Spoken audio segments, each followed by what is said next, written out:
Hey guys, it's Justin again with another weathering tutorial for Tutorial Tuesday. This one is going to be on how to weather kind of darker colored pieces and on how to use sponges to do chipping. So what I have here is a small piece of sponge. I've got these large, I don't know where I put them, kind of large strips, if you will, like of this sponge material. It's kind of like when you buy sponges, they have the two sides. There's the harder end and then the softer end. You can use both really, but these work a little bit better, I think. And what you do is you can use this to apply random chipping effects to whatever you're doing. It doesn't have to be chipping. You can use it, just get a random pattern. Now, because I'm using a darker color, I'm either going to use a gray or a metallic color to contrast with what I'm doing. So I'm going to use the gray. Or no, actually, you know what? I'm going to use this.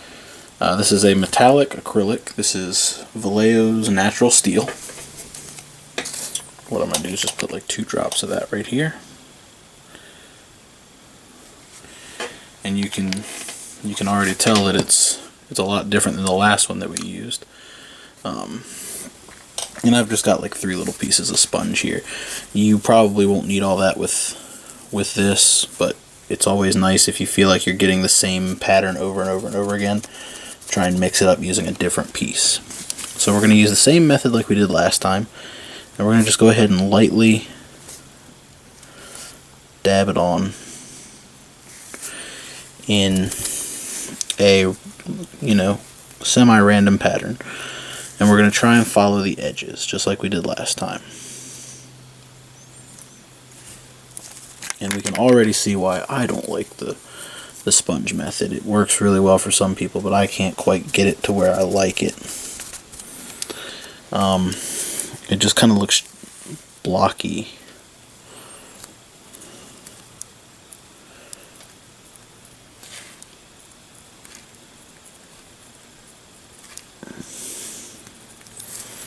There we go. Getting a little bit better kind of pattern out of this side. The important thing with the sponge is it holds the paint a little bit better, so it's easier to kind of not realize how much is actually on it.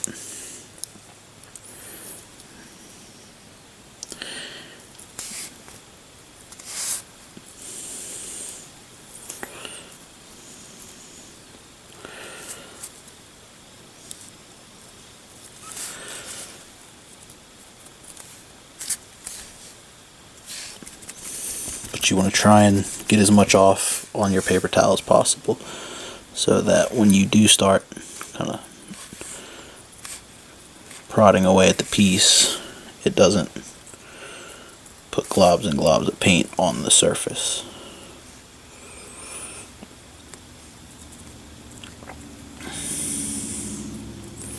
So go ahead and do the bottom here while we're at it.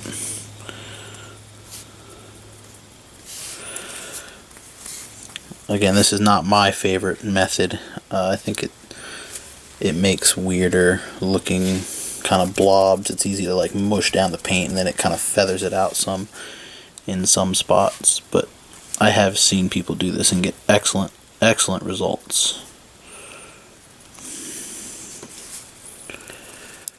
So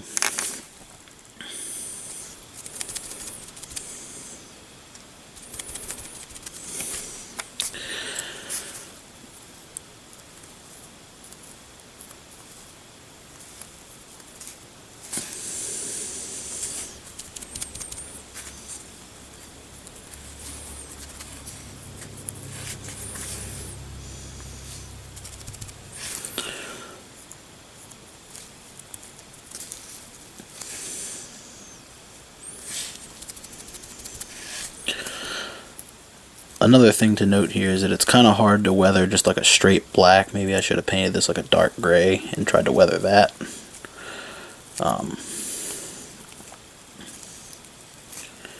But it's not that big of a deal.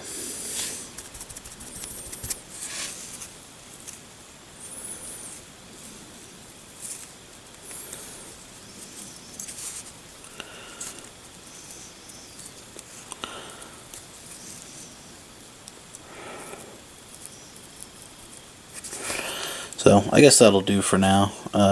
Again, not as great as I would have liked, but I think it works for now. And then you can kind of do the same thing that we did with the other piece.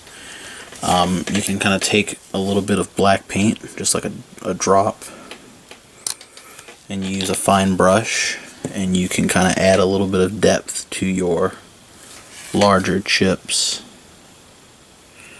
just by kind of dabbing at it in a couple spots.